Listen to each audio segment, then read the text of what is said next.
Tom Platz once found Mike Mentzer sitting in the gutter outside Gold's gym, barely able to recognize the man who was supposed to be the next Mr. Olympia. What he witnessed in those final years would haunt him forever. And now, decades later, Platz is revealing what really destroyed one of bodybuilding's greatest minds. The answer isn't what you think, and it traces back to a single comment Arnold Schwarzenegger made backstage at the 1980 Mr. Olympia. That moment, Platz believes, started a chain reaction that would ultimately end Mike's life. Sydney, Australia. The Sydney Opera House was packed with bodybuilding fans ready to witness history. Mike Mentzer had been the favorite to win for months. At 31 years old, he'd perfected his heavy-duty training system, and his conditioning was absolutely flawless. He'd scored perfect marks at previous competitions. The bodybuilding magazines had practically already printed his victory story. Frank Zane was the reigning three-time champion, but he was coming back from injury. This was Mike's moment. Then, 24 hours before the competition, Arnold Schwarzenegger dropped a bomb that nobody saw coming. The Austrian Oak was making a comeback after 5 years of retirement. He'd been training for his role in Conan the Barbarian, and decided to enter the contest with barely any notice.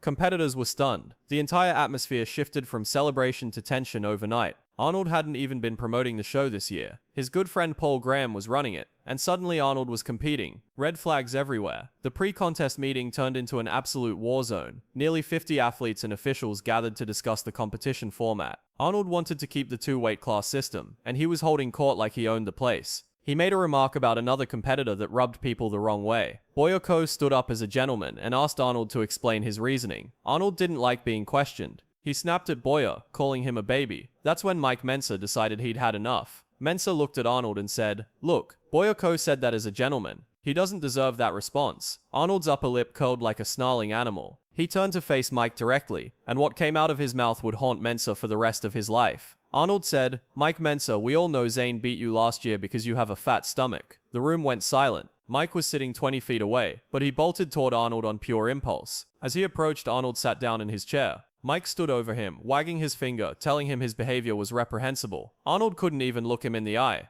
Tom Platz watched the whole thing unfold, and knew immediately this wasn't just a pre-contest rivalry. This was personal. This was going to poison everything that followed. Competition day arrived, and Arnold stepped on stage with a physique that was noticeably off from his peak years. He was holding water weight from cortisone shots he'd taken for a shoulder injury. His conditioning was nowhere near the level of the new generation of bodybuilders. Competitors like Chris Dickerson were razor sharp. Frank Zane, despite his injury, looked better than Arnold. Mike Mentzer was in the best shape of his life. But Arnold had something the others didn't: height, charisma, and friends in high places. 3 of the 7 judges on the panel had close personal relationships with Arnold. When the comparisons started, Arnold would step forward from the lineup and hit poses while the other competitors stood back. The head judge, Oscar State, was supposed to keep things strict, but Arnold played to the crowd with his smile, while guys like Mike and Roger Walker stayed deadly serious. When the final placings were announced, the entire opera house erupted. Arnold Schwarzenegger was declared the winner. The crowd started booing immediately. It cascaded down from the balcony and picked up steam throughout the entire venue. Competitors walked off the stage in disgust. Chris Dickerson came in second and left in anger.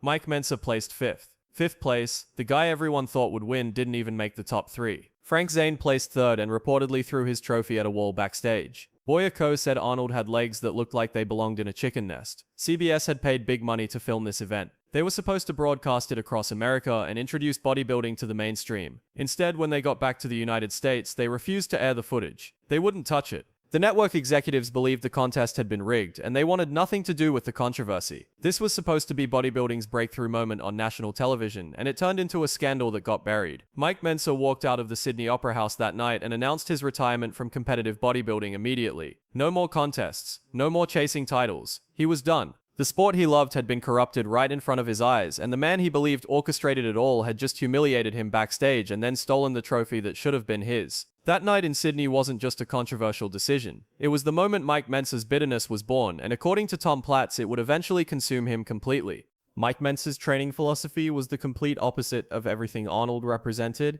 Arnold trained twice a day, 6 days a week, doing multiple sets with massive volume. It was the classic approach that dominated bodybuilding for decades. Mike believed that was absolute nonsense. His heavy-duty system emphasized brief, intense workouts, 2 to 3 days per week, sometimes even less. Single sets taken to absolute failure with perfect form and maximum intensity. The bodybuilding magazines turned it into an all-out war. Writers picked sides. Gym bros argued about it constantly. Tom Platz watched all of this unfold from the middle ground. He He trained with insane volume like Arnold, doing his legendary squat sessions that became the stuff of myths. But he also listened to Mike's nutritional advice, which completely changed his physique. Mike told him to eat massive amounts of carbohydrates, the exact opposite of Arnold's low-carb approach. Platz's legs exploded in size. He started packing on quality mass like never before. Tom respected both men, but he noticed something troubling about Mike. While Arnold moved on with movies and business ventures, Mike couldn't let go of what happened in Sydney. That grudge was growing inside him like a tumor. Tom Platz has a theory about bitterness, and he speaks about it with the intensity of someone who's seen it destroy people firsthand. He believes holding on to anger and resentment is like having cancer in your mind. It spreads slowly, poisoning everything it touches, eating away at your body and spirit until there's nothing left. Mike Mentzer held on to his grudge against Arnold and the bodybuilding establishment, like it was the only thing keeping him alive. He couldn't talk about the 1980 Olympia without his face turning red. He told anyone who would listen that the contest was rigged, that the judges were corrupt, that Arnold's Hollywood connections bought him the title. Every conversation eventually circled back to that night in Sydney. Platz watched this obsession consume his friend year after year. While other bodybuilders moved forward with their careers, Mike stayed mentally trapped. Tom believes this negative energy didn't just affect Mike's mental state. It actually poisoned his physical body. The stress, the anger, the constant reliving of that moment, it all added up. Platz has said directly that this is what killed Mike. Not genetics, not bad luck, but the inability to forgive and move on. The grudge became more important than life itself. Everything fell apart for Mike Mentzer in 1985. His bodybuilding magazine shut down, leaving him without a platform to spread his heavy-duty philosophy. His father passed away, devastating him emotionally. His relationship ended in a brutal breakup that left him completely alone. These three catastrophes hit him almost simultaneously, and Mike spiraled into what Platz describes as 5 years of absolute madness. He started using amphetamines heavily. The smoking got worse. Hospital visits became regular occurrences. This wasn't just a rough patch. This was a complete mental breakdown happening in slow motion. Tom remembers seeing Mike outside Gold's Gym during this period, and the image still haunts him. Mike was sitting in the gutter, disheveled and incoherent, looking like someone who'd given up on everything. Platz said he looked like a drunken guy who'd been abandoned on the street. This was the same man who'd written detailed books about training philosophy, who'd been called the most intelligent bodybuilder in history. Now he couldn't even hold himself together long enough to walk into the gym properly. The golden child of bodybuilding had become unrecognizable. The wall of fame at Gold's Gym featured photos of all the legendary bodybuilders who'd trained there over the years. Mike Mentzer's pictures were prominently displayed, a testament to his contributions to the sport and his incredible physique. One day, Tom Platz watched in horror as Mike walked up to that wall and started ripping down his own photographs. He tore them off one by one, crumpling them up and throwing them on the floor. Platz stood there in disbelief. This wasn't just odd behavior. This was a man actively destroying his own legacy, erasing himself from history because he couldn't stand to be reminded of who he used to be. Mike would show up at Gold's to train clients, and he'd be smoking cigarettes between sessions. The irony was almost too much to bear. Here was a guy who'd preached perfect nutrition and optimal recovery, now filling his lungs with tar while trying to teach others how to build muscle. The discipline that had made him great was completely gone. Tom was worried about him constantly, but there was nothing anyone could do. Mike had built a wall around himself, made of anger and disappointment, and nobody could get through it. Tom Platz genuinely believed Mike Mentzer would have been the next Mr. Olympia if things had gone differently in 1980. Not just a competitor, but a dominant champion who could have reshaped the entire sport. Mike had everything: the physique, the intelligence, the unique training philosophy that was actually producing results. He was the golden child, the guy everyone looked up to for wisdom and innovation. His heavy-duty system was revolutionary, backed by actual scientific principles instead of just gym bro tradition. If Mike had just accepted the loss in Sydney and moved forward, who knows what he could have accomplished. He could have competed again and won. He could have built a massive business around his training methods. He could have been remembered as one of the all-time greats instead of a tragic cautionary tale. The really heartbreaking part is that Arnold and Mike eventually did make peace. Years later, they talked and buried the hatchet. Arnold acknowledged that the 1980 Olympia was controversial. Mike admitted he'd held on to his anger for too long, but by then the damage was already done. The grudge had been eating away at Mike's body and mind for so many years that reconciliation couldn't undo it. The poison had already spread too far. On June 10, 2001, Ray Mentzer went to check on his brother Mike at their apartment in California. What he found would devastate the bodybuilding community. Mike was gone at just 49 years old. Heart complications, the official report said, but anyone who knew him understood the real story. Years of internal stress, the amphetamine use, the smoking, the unresolved anger, it had all accumulated into a fatal combination.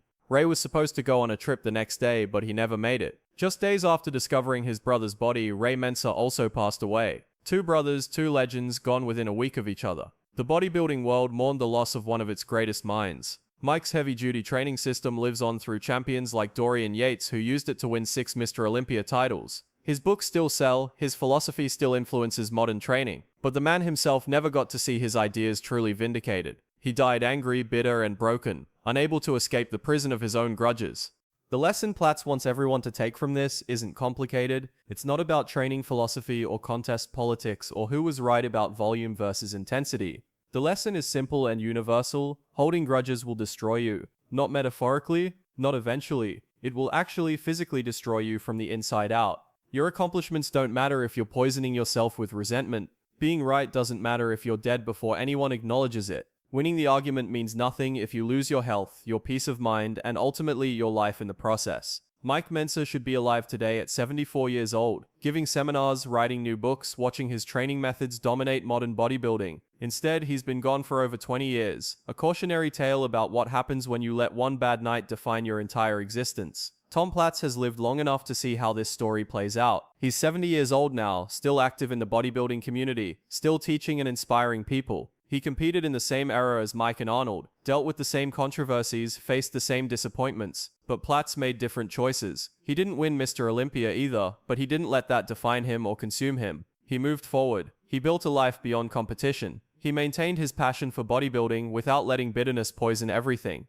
And now he stands as living proof that you can love the sport, compete at the highest level, experience disappointment, and still end up healthy and fulfilled decades later. The contrast between his life and Mike's life is stark and intentional. Platz wants you to see the difference between someone who let go and someone who held on. So here's the question Tom Platz leaves hanging in the air every time he tells this story. What are you holding on to right now that's slowly killing you? What grudge are you nursing that feels justified, that feels important, that you've convinced yourself you can't let go of? Maybe it's something someone said to you at work. Maybe it's a relationship that ended badly. Maybe it's a promotion you didn't get, or recognition you deserved but never received. Whatever it is, Mike Mentzer's story should terrify you, because he was brilliant, accomplished, respected, and absolutely correct about his life's work, and none of that mattered. The grudge won. The bitterness consumed him, and he died young, angry, and unable to enjoy the legacy he'd built. If that can happen to someone as strong and intelligent as Mike Mentzer, it can happen to anyone. Tom Platz stood at Mike's funeral and felt the weight of what could have been. He doesn't want anyone else to end up there. He doesn't want anyone else to discover too late that the price of being right wasn't worth what it cost. Mike Mentzer revolutionized bodybuilding. His heavy-duty training changed the sport forever. His intellectual approach to muscle growth influenced generations of athletes. But when people tell his story, they can't help but mention the tragedy. The brilliant mind destroyed by bitterness. The revolutionary thinker who couldn't revolutionize his own thinking enough to forgive and move on. Tom Platz makes sure we remember both parts of Mike's legacy, because ignoring either one would be dishonest. Mike deserves credit for his contributions, and he deserves to be remembered as a warning. Some battles aren't worth winning if victory costs you everything else. Some grudges aren't worth holding if holding them means you never get to enjoy the life you built. Mike Mentzer was right about training. He was wrong about holding on to anger, and that second mistake erased all the benefits of the first. Don't let that be your story too.